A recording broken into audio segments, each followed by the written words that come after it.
Bem-vindos, irmãos e irmãs em Oxalá, a mais um programa Papo de Terreiro. Esse quem vos fala é o Michel Oliscoves, médium bandista de Campo Grande, Mato Grosso do Sul. Ao meu lado, aqui no programa, estão meu irmão de fé, Xisto Queiroz Júnior, e meu grande amigo, irmão, professor e sacerdote de Umbanda, Ramon Turbai Moliterno. Bom dia, galera umbandista do Brasil, esse povo que está nos ouvindo. Sejam bem-vindos a mais um programa Papo de Terreiro, né? Hoje a gente vai se reunir aí para tratar de alguns assuntos que são interessantes para todos, então sejam bem-vindos. Bom dia a todos, sejam bem-vindos. Mais um dia conversando sobre as coisas de Deus e como a gente consegue trabalhar melhor e dividir informação entre os trabalhadores da luz. Então sejam muito bem-vindos. Meus irmãos, ouvintes, caros ouvintes do programa Papo de Terreiro, hoje iremos abordar o assunto as umbandas dentro da Umbanda. Existem diversas vertentes de Umbanda sendo praticadas Brasil afora. No Nordeste você tem uma Umbanda mais voltada para os mestres juremeiros, ali na região do Maranhão. No Rio de Janeiro você tem uma Umbanda branca. Em São Paulo nós temos muito difundida por Pai Rubens Sarraceni a Umbanda Sagrada. Nós temos também a Umbanda Esotérica muito forte em São Paulo, através do bom trabalho que Pai Ribas Neto tem empregado desde que assumiu a missão de continuar o trabalho de W.W. da Mata e Silva. Temos também Umbanda Mirim, que é a Umbanda que é praticada no centro espírita que eu trabalho, né, no centro espírita, no terreiro de Umbanda que eu frequento como médium. Temos Umbanda kardecista, Umbanda Omolocô, Umbanda popular, Umbanda almas, Umbanda trançada, a Umbandã, entre outros, diversos outros tipos de Umbanda. No programa de hoje nós estaremos falando sobre esses tipos de Umbanda mais especificamente. Xisto, você é meu irmão de fé, meu irmão de vida, sua mãe é minha sacerdotisa de Umbanda, e você, no centro que você atua, vocês praticam o ritual Omolocô. Muita gente confunde o ritual Omolocô com Umbandomblé, mas existem muitas diferenças. Apesar de seu Tata Tancredo, né, seu Tancredo que fundamentou o ritual Molocô, ele ter se utilizado de muitos ensinamentos de origem africana, ele não é bem um candomblé. Você poderia elucidar um pouco melhor para nós a respeito disso? A Umbanda Molocô começa que o Molocô ele não é uma nação de candomblé, como todo mundo pensa, né? Simplesmente o Molocô é uma nação africana, mas não é uma nação de candomblé, então não veio com, com os escravos, com o povo negro escravizado. O termo Molocô significa filhos do tempo, né? Ou filhos de Iroko, né? Então, que quer dizer que nós somos filhos do tempo. Filhos da gameleira branca também se diz por aí. A diferença entre Umbanda Molocô e as demais Umbandas não é muito gritante, né? A diferença é que alguns rituais são fundamentados no culto africano ao orixá, né? Isso não quer dizer que seja o mesmo culto do candomblé ao orixá, mas sim um culto ao orixá mais africanizado. E a Umbanda Molocô ela tem um sincretismo com o catolicismo muito mais enraizado do que as demais Umbandas, né? Então, assim, dentro da Umbanda Molocô a gente faz festa para os santos católicos, a gente faz a, há muito tempo atrás se faziam até procissões nas ruas em Dia dos Santos. Mas hoje em dia não se vê mais isso. Mas nós somos uma vertente de umbandista que trabalha muito com o africanismo né? Então rituais mais africanistas, né? Ebó, é, feitura de santo, deitar para o santo, né? E, e temos também enraizado aí o espiritismo católico muito forte com relação aos santos. Então, assim, a diferença não é tão gritante assim, né? É mais nos detalhes mesmo. Ramon, você é praticante de Umbanda Sagrada. A Umbanda Sagrada, esse movimento iniciado por Rubens Saraceni, mesmo eu não seguindo essa vertente de Umbanda, no meu centro é praticado Umbanda Mirim, porém eu tenho para mim que a Umbanda que eu vou praticar quando eu me tornar um sacerdote de Umbanda, seja esotérica, mas o movimento umbandista trazido no final dos anos 90 por Rubens Saraceni, que recentemente faleceu, nos deixou como Umbanda Sagrada, é um movimento que reergueu a Umbanda em termos gerais no Brasil. Como praticante de Umbanda Sagrada, como você vê toda essa situação, essa coisa dos cursos, da disseminação da informação que até então era mantido em segredo apenas dentro do terreiro e hoje nós vemos centros de Umbanda famosos, inclusive, de São Paulo, ministrando cursos de teologia de Umbanda, ensinando defesa psíquica e espiritual, não apenas para os médiums, mas também para as pessoas. Eu gostaria de que você comentasse a respeito disso, Ramon, para nós. Claro, claro, claro. Na realidade, é bem interessante você estar me perguntando isso, porque no nosso trabalho de apometria na quarta-feira, o Preto Velho nos presenteou com uma grande informação. Então é assim, houve um tempo na humanidade que as coisas eram veladas. Por N motivos, o ser humano precisava aprender as coisas de uma forma velada. Atualmente, tanto os mentores quanto o próprio universo estão nos direcionando para a gente obter mais conhecimento. O conhecimento ele é necessário para a gente poder vivenciar os dias de hoje. E os dias de hoje nós precisamos de muito conhecimento. A Umbanda Sagrada, ela vem nessa vertente de conhecimento. Como nós estamos falando, existem várias umbandas. No fundo, a umbanda é o que a gente conhece, é a fraternidade, é o trabalho com os mentores, são os atabaques, são os pontos e aquela questão de humildade, fraternidade e amor que a gente trabalha. Isso não muda de umbanda para umbanda. No caso da Umbanda Sagrada, existe uma vertente de estudo muito forte. Não quer dizer que não existam centros de Umbanda Sagrada que ainda vêm com a questão velada. Sempre acontece, né? Você, no caso, você tem dois tipos de cursos. Você tem um curso genérico, que é o Teologia, que é para todo mundo. E você tem outro curso específico de sacerdote. De novo, nós temos um grupo de pessoas que vão estudar algumas coisas além das outras. Isso é normal, né? Cada um tem o seu nível de conhecimento. No que se diz respeito ao trabalho, a ideia da Umbanda Sagrada, eu acho que o resumo seria o seguinte: nós trabalhamos com os orixás, da mesma forma que todas as outras umbandas, só que vem uma vertente que é muito interessante, que me atraiu muito no começo, porque eu sou de vertente kardecista. Eu estudei minha vida inteira a codificação. E tinham coisas que eu não conseguia responder. E uma das coisas que eu comecei a responder foi quando eu comecei a ler os livros do W. Mate Silva e, posteriormente, acabei pegando o material da Umbanda Sagrada, que leva a gente a questionar como os orixás como pedaços de Deus, como co-criadores, e que o ser humano ele é um ser humano cétuplo, nos sete sentidos da vida. E que cada par de orixá dentro da Umbanda Sagrada corresponde a esses tronos, a esses pedaços de Deus. Oxalá e Oiá seria o trono da fé. Oxum Xumaré, trono do amor. Oxósseobá, conhecimento. Xangô Yansan, justiça. Ogum Egonitá, lei. Obaloe Nanã, evolução. E Iemanjá Mulu, geração. Esse ser cétuplo, né?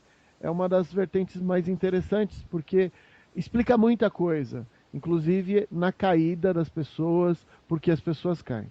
O conhecimento ele vem na direção da gente se preparar. Cada vez mais, em todas as umbandas, existe uma vertente de buscar mais conhecimento.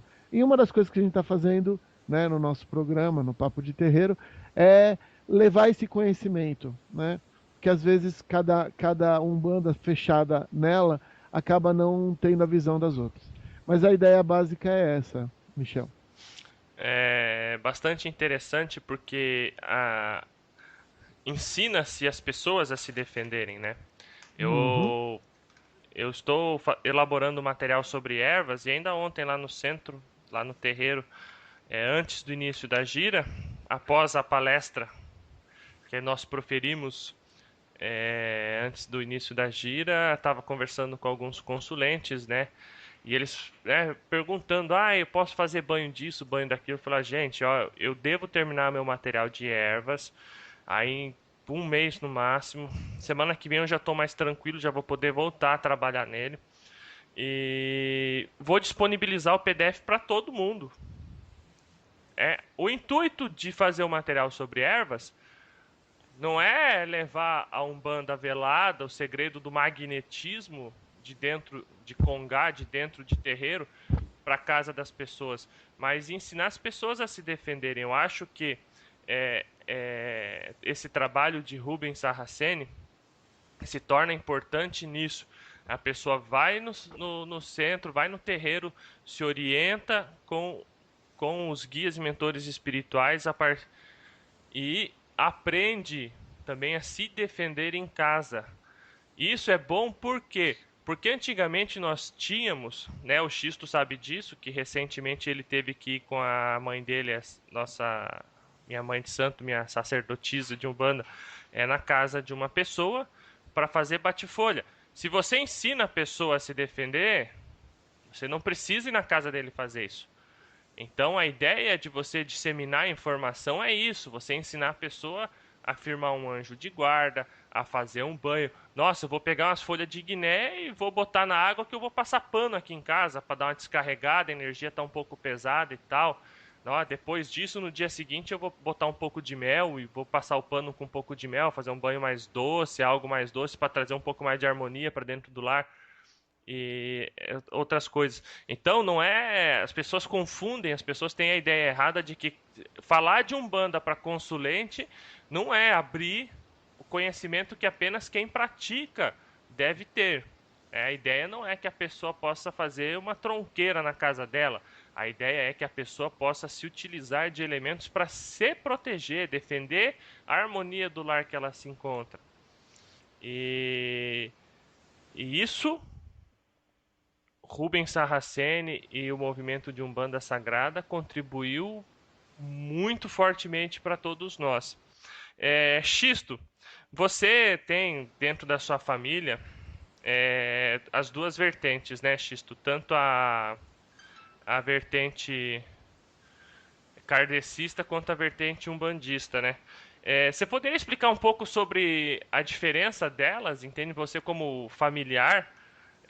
O que é? Como que se dá isso para quem vive de dentro? Isso, né? Você ter tio, tia que pratica kardecismo, né? Inclusive alguns com incorporação de entidades de Umbanda, né? O que caracterizaria uma Umbanda kardecista, que é um dos tipos de Umbanda, e a Umbanda que você vivenciou com sua mãe e pratica hoje em dia.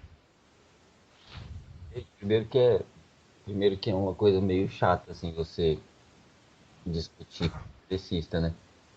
Mas eu gosto muito deles, dos meus tios.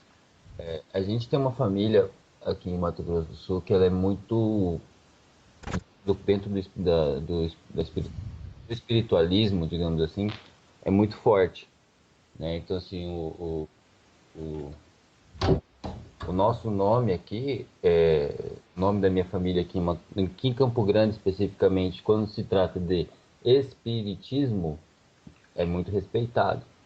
E o que acontece para mim, a diferença maior entre a Umbanda e o Espiritismo não tá no, não tá na espiritualidade em si, mas tá no físico, né? Porque foi essa época que tendas. Hoje são tendas escolas, né? Onde a pessoa vai para aprender e não para ser simples cambone que vai só ajudar e aí sim aprende alguma coisa. Não, hoje a pessoa vai para o centro de Umbanda para sentar numa cadeirinha e aprender também a teoria da coisa. Nós não somos simples tendas mais. Hoje nós somos tendas escolas. Então, essa diferença que se dizia, porque o kardecista estuda, o umbandista não estuda, isso eu acho que já está acabando, né? A grande diferença hoje, no panorama de hoje, entre as duas, é a parte física mesmo, né? Porque você tem grandes nomes do, do espiritismo, como Bezerra de Menezes e outros, que também atuam na Umbanda como pretos velhos, pretas velhas. Então, assim, dentro da espiritualidade, você não tem tanta diferença mais. A diferença ficou para os humanos, né? Eu costumo dizer que a Umbanda, a espiritualidade é como um engradado de garrafas, né? Tudo é garrafa. Os rótulos somos nós que colocamos. Então, assim, o que acontece, a diferença é o espaço de culto, a forma de culto, as entidades que se apresentam, nos nomes que se apresentam, né? E o estudo que é feito. Nós temos um estudo direcionado a uma parte da espiritualidade, enquanto o espiritismo tem um estudo direcionado a outra forma de atuação. Então, eu não vejo mais com preconceito como eu via antes, os kardecistas fazem X, nós fazemos Y, né? O que o kardecista leva 30 dias para fazer, né, a gente faz numa noite só, né? Então, assim, para mim acabou isso. Essa segregação entre as duas fontes, para mim acabou. Agora tem que se definir. Ou você é um bandista ou você é kardecista, porque um galho só não sustenta uma árvore, né? Então eu não vejo mais diferença não, Michel. Foi o tempo que a diferença era grande.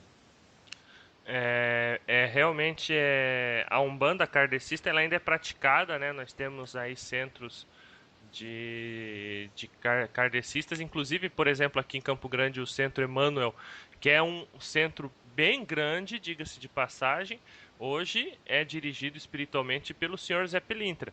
Mas você não encontra incorporação mais no centro Emmanuel, né? Todas as cirurgias espirituais são feitas por influência, não são feitas incorporadas mais. São as diretrizes que os guias espirituais dão para eles. Apesar de nós três termos certas ressalvas com relação a isso, né? Acho que é sempre interessante ter um guia espiritual em terra para as práticas espirituais. É, Se faz cada casa faz aquilo que os guias Orientam. orientam. Você tinha, por exemplo, aqui em Campo Grande, o Ramon conhece Campo Grande, mas aqui em Campo Grande, por exemplo, você tinha um centro kardecista, isso em 1970, vamos pôr, década de 70, onde baixava caboclo, baixava preto velho, baixava Exu, né? Dava passe, dava orientação. Hoje em dia isso é raro, né? Hoje em dia é muito difícil você ver um centro kardecista que abraça a manifestação de um caboclo, né? É muito difícil.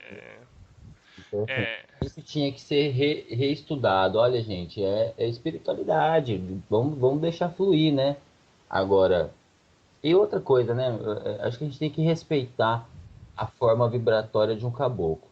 Porque a não ser que a pessoa seja muito descrente, mas quando um caboclo incorpora, devidamente incorporado no médium, a irradiação que ele provoca é muito formosa, como dizem os caboclos, né? Então não tem como você querer doutrinar um espírito que irradia uma energia dessa forma, né? Então, assim, eu acho até meio, desculpem os irmãos kardecistas, mas eu acho de muita ignorância você querer doutrinar um espírito que só irradia luz.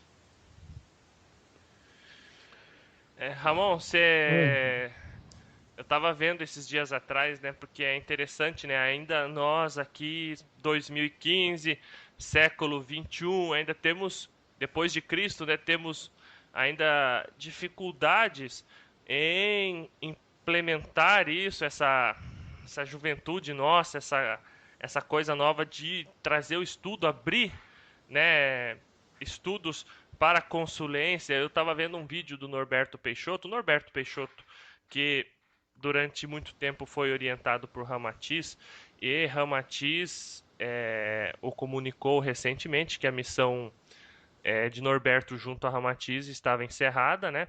E dizem alguns que Ramatiz vai até reencarnar no planeta para ajudar nesse momento de transição planetária, que não vem ao caso. E Norberto pratica uma umbanda esotérica. Porém, nessa umbanda esotérica dele, se mantém muito vivo a raiz africana, né? Diferente do que veio o anterior de Mate Silva e outros que procuravam uma pureza da umbanda esotérica, indo fazer pesquisa na Cabala e outros mais, Norberto Peixoto mantém bem vivo a questão africana de culto aos orixás, sem perder as características primordiais da Umbanda esotérica. E no centro dele, né, que é o Centro Espiritualista Triângulo da Fraternidade, ele estava dando uma palestra sobre a implantação de chips e instrumentos na aura e no corpo físico de seres vivos nas obsessões. E isso dando palestra para o público, Ramon. Eu lembrei de você na hora, né, do seu curso de apometria que você nos ensina sobre isso. Aí em São Paulo vocês também chegam a esse ponto nas palestras que vocês proferem para as pessoas, ou Ramon? Cada casa tem a sua vertente, né, Michel? Mas assim, de uma forma geral, as pessoas elas estão buscando e não é como antigamente você conversava com o preto velho, ia para casa e seguia o procedimento que ele pedia. A maioria dos mentores estão fazendo com que as pessoas questionem e comecem a buscar também. Essa questão dos chips é evolução espiritual. O Xisto acabou de falar, né? Infelizmente, a gente tem que entender que ser humano é ser humano, não tem jeito, né? Por isso que a gente está reencarnando aqui e não em Aldebaran. Não que Aldebaran seja muito melhor do que aqui, como disse uma amiga para mim ontem, mas é só um outro lugar. Infelizmente, existem alguns dogmas. Existem os dogmas, e os dogmas eles são gerados por seres humanos, não pelas próprias religiões. Os dogmas são gerados porque chega no momento a pessoa que está ali não consegue achar explicação, não consegue ter um mentor para conversar, não consegue ter um contato maior com a Aruanda, e aí já não sabe o que fazer, vai colocar um dogma, né? Jesus desencarnou há 2000 anos atrás, com todo o processo. O pessoal começou a fazer uma religião sobre aquilo que ele veio pleitear. No meio do caminho não tem um monte de coisa que se saiba, enche de dogma porque você não tem resposta direta. O Xisto fala uma coisa muito importante. Infelizmente, os espíritas, eles têm essa característica. Não estou falando que todos, mas existe um dogmatismo. E o engraçado é que o Kardec não era dogmático. O Kardec era cientista. Cientista não pode ser dogmático. Você tem alguma coisa, você faz um experimento para descobrir o que está acontecendo. Simples assim. Então, falar com os mentores é um dos canais maiores para conhecimento. A Umbanda antigamente utilizava 100% essa vertente. As coisas eram passadas diretamente dos mentores ou para os dirigentes ou para os próprios médiuns. Atualmente você está tendo uma abertura. A gente deveria continuar tendo esse contato, né, Xisto, que nem você comentou, com os nossos mentores, porque é um canal aberto com a espiritualidade, né? A gente não é um livro que você está lendo, você tá ouvindo a experiência real de um caboclo, de um guardião, de um preto velho, sobre desmanche de uma magia, sobre um ataque mental. Isso que você falou, Michel, eu acho que é evolução. Falar sobre chips dentro da Umbanda, eu antes mesmo de trabalhar especificamente na apometria, existiam coisas que os mentores faziam e depois eu fui saber que eles trabalhavam com chips há muitos anos. Só que não era passado para gente. Uma, porque a gente não ia ajudar em absolutamente nada. Estou falando há 30, 40 anos atrás. Segundo, atualmente os médiums são parceiros dos mentores. Quanto mais conhecimento o médium tem, melhor ferramenta ele é. Porque nós somos, no final das contas, ferramentas. E através de uma melhor ferramenta, a espiritualidade pode atingir cada vez mais níveis frequenciais necessários.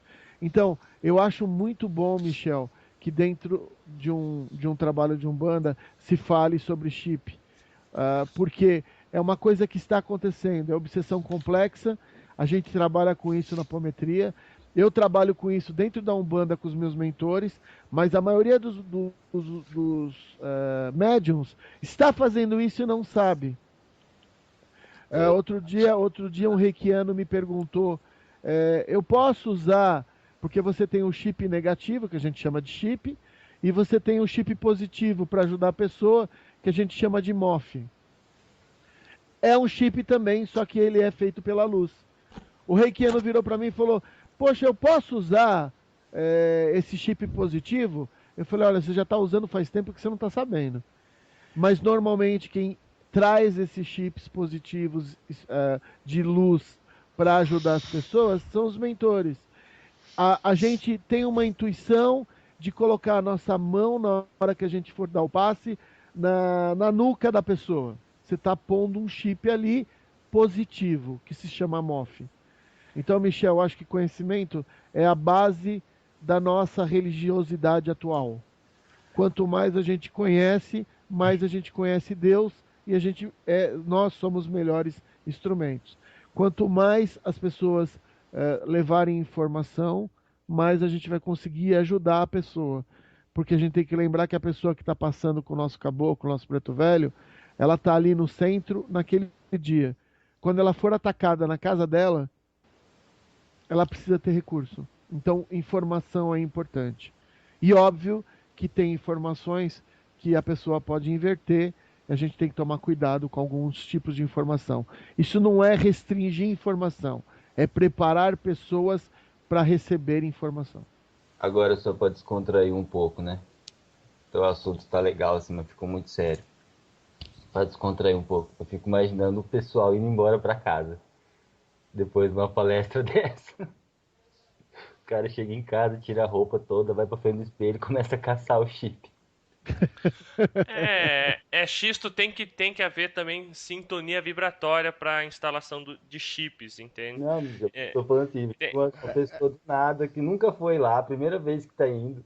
É verdade, Xisto, é verdade. O cara vai achar que tá no corpo físico mesmo, né?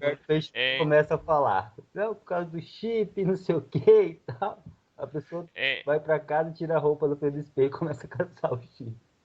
Amigos, eu não sei se vocês já tiveram a oportunidade de ler ou de conhecer o trabalho de Bruno J. Gimenez, que é um gaúcho. Ele trabalha muito com fitoenergética, sabe, a energia das plantas, e ele tem alguns bons livros psicografados. Num desses livros, uma entidade que se denomina Christopher, tá? Fala para ele sobre o núcleo energético de consciência, algo como se fosse um NEC, NEC.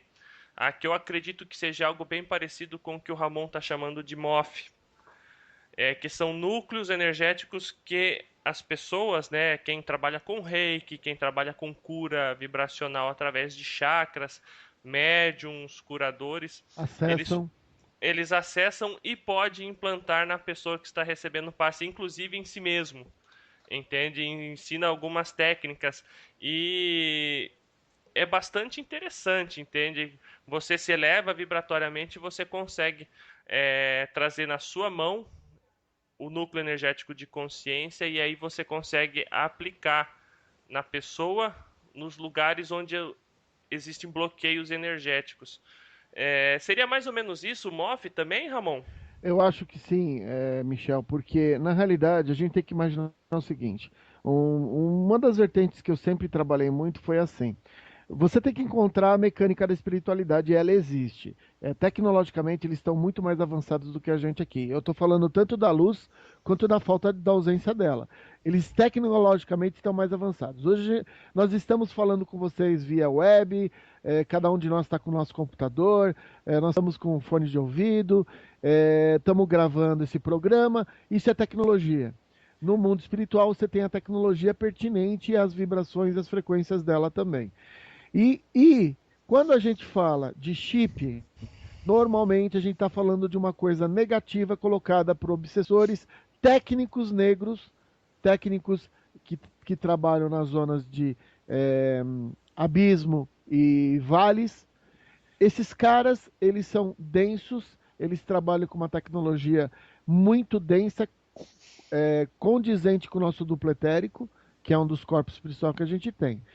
Quando você fala do MOF ou qualquer outro elemento que é uma densidade de energia sutil que vai utilizar e ajudar aquela pessoa ou com uma energia mental em colocando pensamentos positivos na pessoa ou desencadeando energias para poder suprir o corpo físico, o corpo emocional, o corpo mental, nós classificamos como chip, né? Só que, infelizmente, as pessoas usam o chip como uma coisa negativa. Da mesma forma que a gente usa o karma de forma negativa. As pessoas falam que karma é só coisa ruim. E porque, no fundo, não sabem que karma é causa e efeito, causa boa, efeito bom, causa ruim, efeito ruim. Não é nem bom nem ruim, é o que você faz, né? O chip nada mais é do que um aparelho espiritual que vai gerar uma coisa na pessoa. Quando você trabalha no nível denso, ele tem a característica de querer desequilibrar o corpo físico, emocional e mental da pessoa, colocar ideias obsessivas. Quando você pega esse chip e coloca ele nos níveis mais altos de frequência dos nossos mentores, ele vai fazer o contrário. Ele vai equilibrar o seu físico, ele vai te dar intuições, ideias emocionais, sensações emocionais de equilíbrio. É o mesmo chip, né? Só que nós estamos trabalhando com frequência diferente. Então, no fundo, as pessoas às vezes querem achar que existe uma varinha de condão para que as coisas aconteçam. Pessoas que ouvem uma palestra falando sobre chip, que nem o Xisto brincou agora, que a pessoa vai chegar e achar que está implantado nele fisicamente, tem aquele outro lado. Vai virar, o cara está fazendo animismo, o cara não está... Isso não existe. Vou repetir o que eu falei no começo do nosso programa. Eu amo Kardec por várias razões, uma delas é a fé raciocinada. Nós temos tecnologia, quer dizer que a espiritualidade não pode ter, porque eles não estão no físico. Não faz sentido, né? Se na própria Terra que nós vivemos, existem pessoas que não têm nem energia elétrica, não têm acesso à tecnologia, e tem vários países que estão no ápice, né? Eu acho, Ramon, desculpa, mas o contrário que é verdadeiro, né? Nós temos tecnologia porque a espiritualidade permitiu. Você raciocina o correto, as pessoas fazem o contrário. Ah, então quer dizer que a gente tem lá? Não, lá não tem, porque lá não é físico. Então, pessoal, o chip que nós estamos falando, ele é de uma densidade condizente com a frequência do espírito que está colocando. Quem está estudando sobre isso em vários nomes, né, Michel, que nem você falou, os nomes não importam. Na realidade, o aparelho faz aquilo. Se existe um repositório que os reikianos, que as pessoas que trabalham com bioenergia podem requisitar, eu sempre falo, os nossos mentores nos orientam. Nós só sabemos parte da coisa, a gente está encarnado. Muitas das nossas sensações, elas são tolhidas pela carne. E nós, como médiums, temos que extrapolar o nosso físico para conseguir perceber os nossos mentores, para conseguir ter uma interação com eles. Então, no fundo, o estudo só nos leva... É assim, lógico, né? Você pode dizer para mim, você pode estudar uma coisa negativa. É verdade. Infelizmente, isso é uma verdade. E foi o que o Preto Velho nos falou na quarta-feira. Hoje, nós estamos três pessoas aqui conversando sobre luz, sobre estudo, sobre desenvolvimento. Alguns de vocês já pararam para pensar quem são nossas contrapartidas físicas, na ausência de luz? E vocês percebem que eu não estou falando daquele carinha que escreve lá amarro o casal. Esses carinhas, esse tipo de pessoa, ela aprendeu uma receita de bolo para conseguir fazer uma determinada coisa. Aqui no espiritual a gente chama de mago negro, são os caras mais densos que existem na Terra. O conhecimento, Michel e Xisto, é uma das coisas mais importantes porque a gente tem que nós temos que nos defrontar com pessoas como nós que nós queremos fazer o bem, mas existe a nossa contrapartida. No físico, tá bom, pessoal? E conhecimento é muito bom e sempre questionem as informações. Ah, mas espera aí, mas quem passou a informação foi meu mentor. Ele não vai ficar nem um pouco chateado de você questionar de forma coerente algum procedimento, tá? Porque se a gente aceitar tudo, vai ter uma hora que não é o nosso mentor que está passando, e aí você vai acabar fazendo achando que é o seu mentor. Vai demonstrar segurança, né? Agora eu queria traçar um negócio aqui com vocês, o seguinte, a gente fugiu um pouco aqui, mas a Umbanda, ela tem três momentos muito marcantes inicialmente, né? O primeiro momento todo mundo conhece, que é Zélio Fernandino de Moraes, né? O segundo momento veio com Benjamin Figueiredo, com a Tenda Mirim. Michel conhece bem a história dele, um cara excepcional, incrível. Um dos maiores médiums de Umbanda da história recente, né? Recente que eu digo de Zélio para cá, muito pouco citado em referências Olha, incrível bibliográficas. a história desse homem, desse senhor como pessoa e como médium, incrível, pessoa muito centrada, reto nas suas atitudes. Dizem que quem conheceu ganhou, quem não conheceu perdeu. E a gente tem um terceiro momento que é o momento mais que fervilhou mais a Umbanda, né? Isso no meu ponto de vista, não sei se os irmãos vão concordar, mas foi o momento que a Umbanda começou a ganhar bibliografia, né? Foi o momento que a Umbanda começou a ir para a prateleira da livraria, né? Que veio com o Woodrow Wilson da Mata e Silva, né? Nome bem estranho, né? O pai dele colocou em homenagem ao presidente americano. O cara nasceu em Garanhuns no dia 28 de junho de 1917, faleceu no Rio de Janeiro no dia 17 de abril de 88. Mato Silva, ele foi um precursor também, né? O cara foi incrível também, né? Um cara de uma sabedoria incrível e fundou na cidade lá de Itacuruçá, no Rio de Janeiro, a escola iniciática da corrente astral de Umbanda.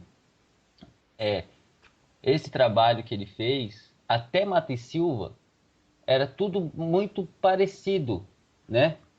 O que Zélio praticava, o que Benjamin praticava, estava mais ou menos no mesmo orbe. Aí Mata e Silva vem e ele desassocia tudo, né? Então, assim, Mata e Silva vem, desassocia o orixá, desassocia e cria uma nova visão de Umbanda, né? Então, assim, Mata e Silva, ele é precursor de uma nova linha de pensamento. Então, assim, até Mata e Silva não se tinham dentro do movimento umbandista a, a necessidade de transcrever aquilo que se sabe, né? E Mata e Silva veio e transcreveu tudo que ele sabia, né? Então acho que essa coisa do conhecimento, do dar lições, do ensinar a todos, começou com Mata e Silva. Xisto, eu concordo contigo, mas tipo assim, eu acho que o momento marcante da Umbanda, o que inicia realmente esse aprendizado, esse ensino, talvez seja um conjunto de coisas, pois o Umbanda de Todos Nós foi escrito em 1955 e, se eu não me engano, o ritual Omolocô de Tancredo, ele vem, se eu não me engano, é 1952 que ele é fundado.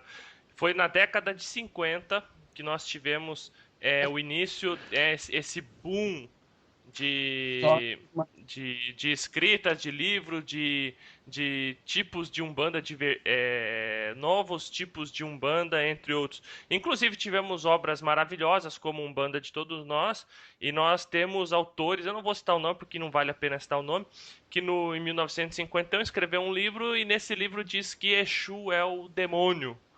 Entende? Fez o desfavor para a nossa Umbanda de associar Exu ao demônio. Então, acredito que a década de 50 ela marca uma ruptura, né? Nós temos o início da Umbanda em 1908, em 1941 nós temos o primeiro Congresso Nacional de Umbanda e no início dos anos 50 nós temos essa ruptura com uma série de autores iniciando a escrita sobre os fundamentos de Mas os mais Umbanda. coerentes são Mato Silva e Tancredo. Ah, sim, Só com que Mato certeza. Silva ele conseguiu uma abrangência que Tancredo não conseguiu. Tancredo ele ficou restrito ao povo do Omolocô. Né? Mato Silva não. Sim. Assim, eu fui conhecer Tancredo da Silva Pinto há pouco tempo. Eu acho que uma das coisas que a gente tem que imaginar, né, é que assim, depois da década de 50, você começa a ver que as linhas de Umbanda começam. Então, você tem lá 56 a Umbandã, 86 Umbanda Popular em 42, Sagrada em 96. Eu acho que tem uma vertente muito forte do Mato e Silva em todo mundo. Né? Mato Silva. Porque o pessoal começou a ler, eu lembro até hoje. Meus pais estavam morando em Curitiba. Estava fazendo faculdade. Eu entrei numa livraria ali na Marginal Tietê de ônibus e eu comprei o livro do Mato Silva, né? Mato- Eu comecei a estudar Umbanda através do Mato Silva, Não, né? o Mato Silva, ele me perdoem os outros autores, me perdoe até os da atualidade. Me perdoe. Eu particularmente, eu não tenho muita paciência para ler Mato Silva, não. Mas perdoem os autores da atualidade, mas não encontrei em nenhum autor a riqueza de informação que Mato Silva traz. O Isso é cara verdade. é mágico, o cara é mago. Eu acredito, viu, Xisto, que Rubens Saraceni chega bem próximo ou até mesmo passa. A riqueza de informações que Rubens traz nos livros é impressionante. Você fala de gênios, você fala de elementais, você fala de cristais. Acredito que depois de Mate Silva ou junto dele, Rubens Saraceni traz uma gama de informações Eu absurda acho que também. todos eles são complementares, né? Isso. As informações, conhecer todas as características de Deus é impossível. Então Ó, cada um acaba pegando uma parte do processo. você imagina assim uma hélice, né? Então assim, imagina um túnel de vento. Começou com o Zélio de Moraes, aquela brisa boa, aquela brisa formosa que não precisava ventar tanto assim, né? Veio aquela brisa inicial da manhã. Aí veio Benjamin, já aumentou o vento, né? Aí vem Mata e Silva, aí ventou mesmo, né? Aí vem Tancredo, aí venta mais um pouco, né? Aí vem outro, venta mais um pouco. Aí vem Rubens Sarrazeni, venta mais um pouco. Então, assim, é um continuando o que o outro deixou. Isso eu concordo também, é um É um trabalho trabalho contínuo. contínuo. Se nós pegarmos desde Leal de Souza, que é o primeiro autor umbandista, que fala sobre a primeira das 7 linhas de Umbanda, que foi uma pessoa que acompanhou Zélio de Moraes até o que nós temos hoje, é contínuo. Realmente, você tem toda a Então razão. assim, o que que a gente tem que fazer? Qual que é o pensamento que a gente tem que criar? Eu não posso criticar o Leal de Souza porque o contexto da época era aquele, né? E eu não posso criticar o Rubens Saraceni porque ele atua num outro contexto. O que que eu posso fazer então? Aprender com o Leal de Souza e aprender com o Rubens Saraceni. que são as duas pontas. Porque vamos marcar uma linha de tempo que começa com Leal de Souza e termina em Rubens Saraceni, né? É lógico que essa linha do tempo vai continuar com Norberto Peixoto, o Robson Pinheiro e outros. Vai continuar com outros, né? Dentro em breve, Michel Liskovski. Ah, mas eu pretendo escrever mesmo sobre Umbanda, só que tudo tem seu Ai, momento, né? Eu tô passando por uma fase de aprendizado, mas eu vou escrever, eu vou publicar livros sobre Umbanda, sim, isso eu tenho então você vai certeza. fazer parte dessa linha do tempo mais futuramente. Ah, não tenho poder para tudo isso não. Você Deixa é um despretensioso autor umbandista, não tenho pretensão nenhuma de fazer parte dessa linha que do para tempo aí não. alguém, porque você vai encontrar pessoas, por exemplo, que desvalorizam totalmente o trabalho do Mato Silva e não aplicam em nada o que Mato Silva ensinou. Inclusive retiram ele de livros que contam sobre história de Tanto Umbanda. é que em muitas obras ele não é citado como mestre umbandista. E acham que a vertente de Umbanda que ele criou é qualquer coisa menos Umbanda. Então, assim, onde eu quero chegar com isso? Que Leal de Souza não estava errado quando ele começou a escrever, e assim como Rubens Saraceni também nunca esteve errado. Assim como o primeiro tijolo da muralha da China não é mais fraco que o último. Você entendeu? Claro.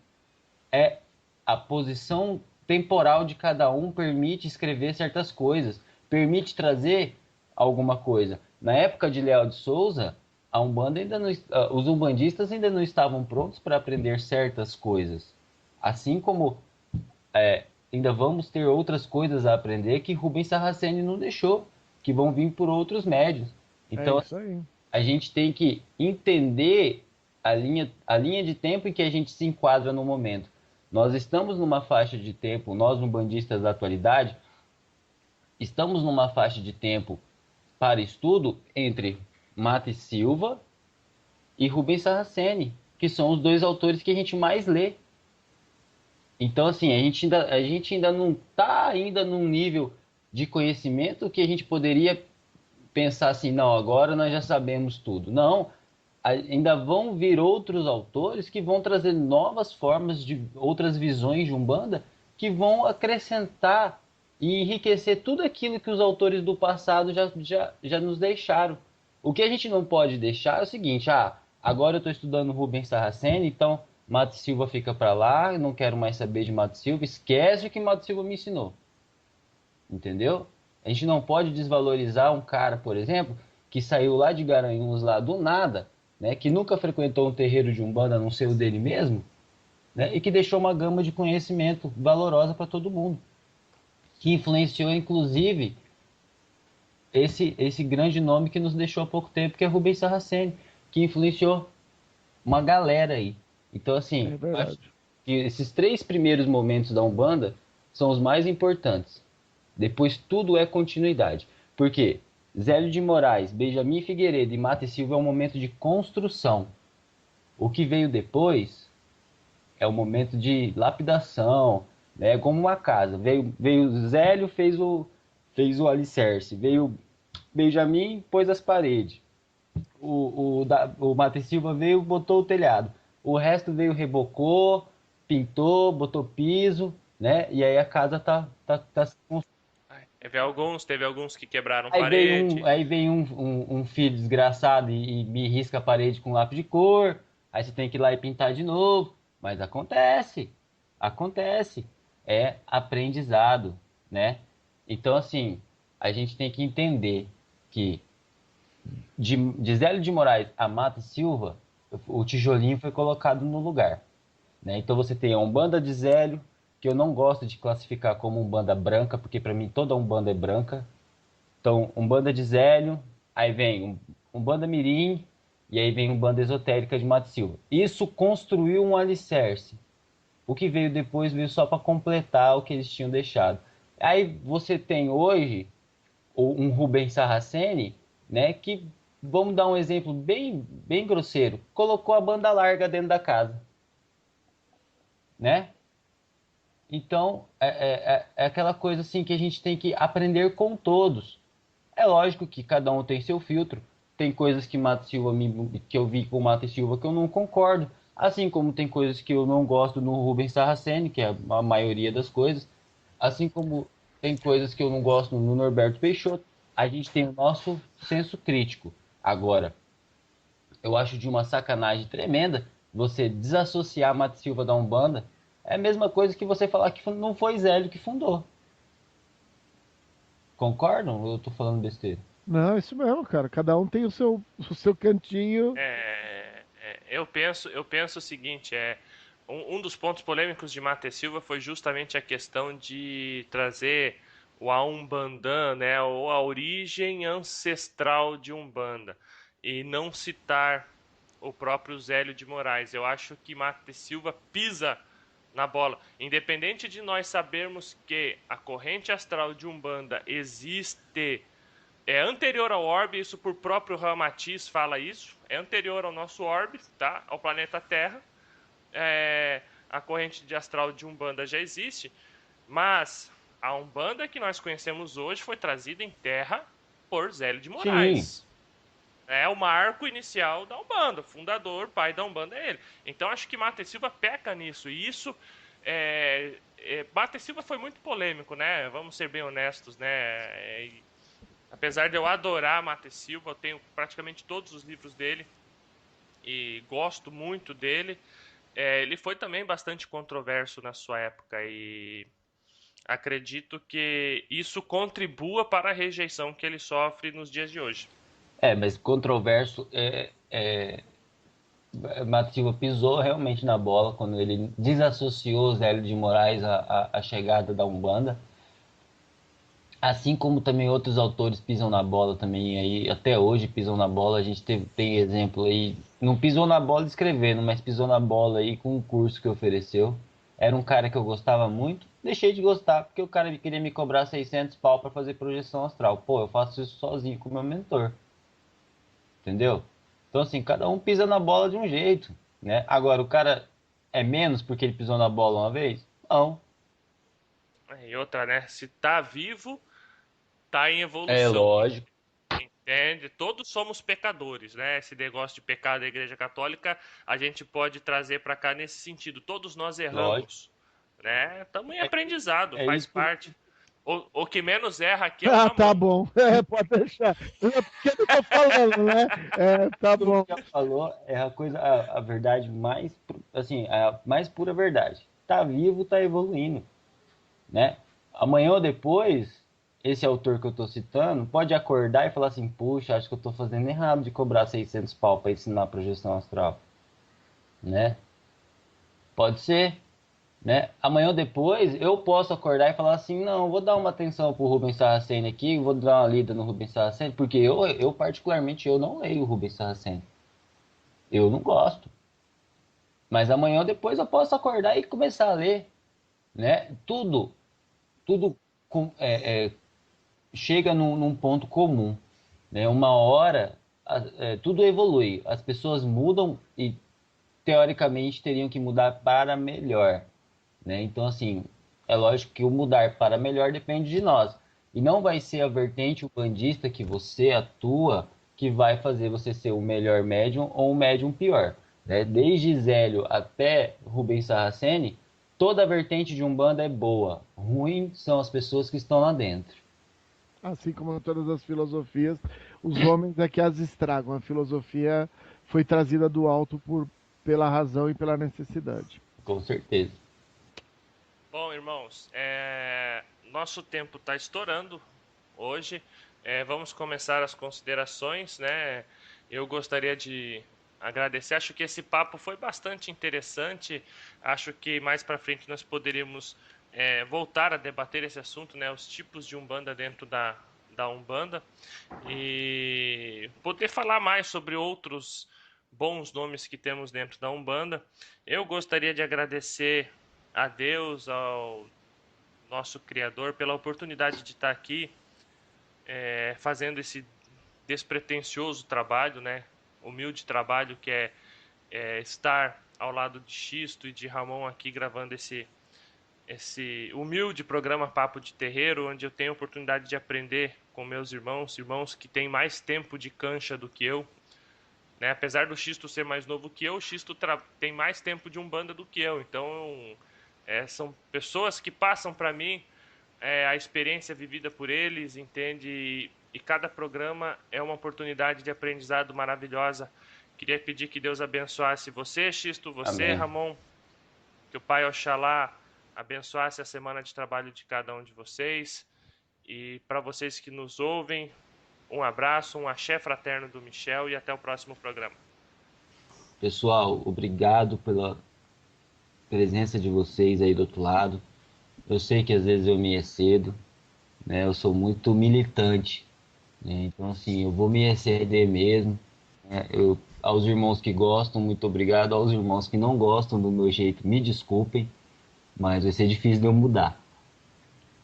Uma coisa que eu queria pedir aos irmãos, que é uma coisa que bate na minha cabeça o tempo inteiro, é que eu vejo pouco bandista perguntar para o dirigente qual é a vertente de Umbanda que essa casa pratica. Né? A pessoa entra para a corrente sem saber qual que é a vertente de Umbanda que ela está praticando. Então, assim, você que está dentro de uma corrente mediúnica, questione o teu dirigente a que vertente de Umbanda, porque você sabendo a vertente de Umbanda que aquela casa pratica, você vai saber entrar dentro da dinâmica com mais facilidade. E se o seu dirigente não souber te responder qual que é a vertente de Umbanda que ele realiza, ele não vai saber responder outra série de perguntas. Então, assim, eu estou falando tudo isso só para dizer para vocês assim, ó, a espiritualidade pede questionamento, porque tudo aquilo que é questionado cresce, né? Se você questiona uma criança, ela aprende e dá uma resposta. Então, tudo que se questiona cresce. Então, por favor, questionem, não sejam ovelhinhas obedientes que fazem tudo que o dirigente quer sem saber o porquê. Sejam obedientes, sim, mas sabendo o porquê estão sendo obedientes, porque daqui a pouco a gente vai ter uma série de fanáticos, como acontece em outras religiões, que não questionam nada, não querem saber de nada, que só pensam em vestir o branco e ir para o centro de Umbanda. E isso não é benéfico. Então, questionem, pessoal. Questionem, que aí a evolução chega para quem questiona. Quem não pergunta, não aprende. Obrigado, boa semana a todos. Eu quero agradecer ao universo, a Deus, por poder ter essa oportunidade de estar aqui com essas duas pessoas especiais, que é o Michel e o Xisto, a gente poder dividir, discutir, mas sempre entender que é respeitando a opinião do outro que a gente forma uma egrégora, né? Quando você respeita, você pode conviver cada um dentro daquilo que acredita, porque no fundo todos nós acreditamos no bem do próximo e na ajuda. A gente pode discordar em detalhes, mas esses detalhes são tão pequenos perante o nosso trabalho, que é levar ajuda ao próximo, que a convivência é a forma melhor que Deus criou para que a gente pudesse trabalhar em conjunto. Todo mundo e todas as grandes religiões têm a centralização com Deus. A Umbanda não é diferente disso. E nós podemos trocar de nome, mas, como o Xisto acabou de falar, o umbandista tem isso dentro dele. Nós temos que realmente questionar. Mas o umbandista, perante todos os espiritualistas, é aquele que sabe que precisa pôr o branco para ajudar o próximo. É condição premente o umbandista fazer isso. Fora disso, ele sabe que ele não está no caminho correto. E eu acho que a Umbanda nisso vem para relembrar a todos que da mesma forma que um preto velho, que um caboclo, que um guardião está ali com a palavra certa, com o momento certo de ajudar aquele filho que está precisando, o nosso objetivo é a ajuda. A ajuda e ajuda a nós com o conhecimento e o trabalho com os mentores dentro do nosso questionamento. Fazer o que nos é orientado faz parte da gente entender a nossa posição, mas nunca fazer sem saber. O que o Xisto acabou de falar é importantíssimo. A maioria dos médiums não sabe qual é a vertente que a casa dele tem. Isso é um problema, porque a gente vai começar a perceber que tem muita gente que não sabe a vertente e o próprio dirigente não sabe. Tá? Temos que fazer as coisas com consciência. Muita luz, muita paz no coração de cada um de vocês. Obrigado por poder estar aqui ouvindo e a gente poder dividir um pouquinho aquilo que o universo traz pra gente. Vocês tenham uma ótima semana, um ótimo começo de semana. Até mais, pessoal.